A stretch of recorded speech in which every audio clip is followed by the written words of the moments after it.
تفتكري ايه اكتر حاجه ممكن تخلي بطلنا الصغير يصبر لحد الفطار؟ عارفه ايه اصعب حاجه في الصيام على بطل الاي دي اتش دي؟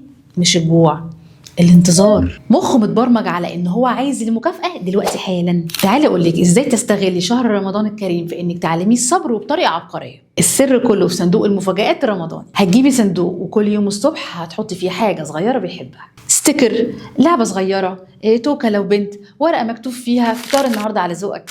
والاهم من ده كله ورقه صغيره مكتوب فيها بخط ايدك: انا فخوره بيك، انت بطل النهارده. طب ايه السحر بقى في الصندوق؟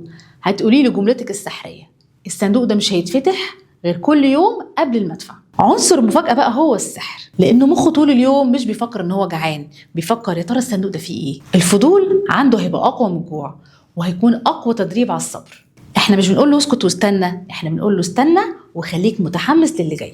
كل يوم بيصبر فيه على الصندوق هو تمرين لمخه على مهارة التحكم في النفس، المهارة اللي هتغير حياته ومستقبله كله. جربي فكرة الصندوق دي من بكرة وقولي لي في الكومنتات.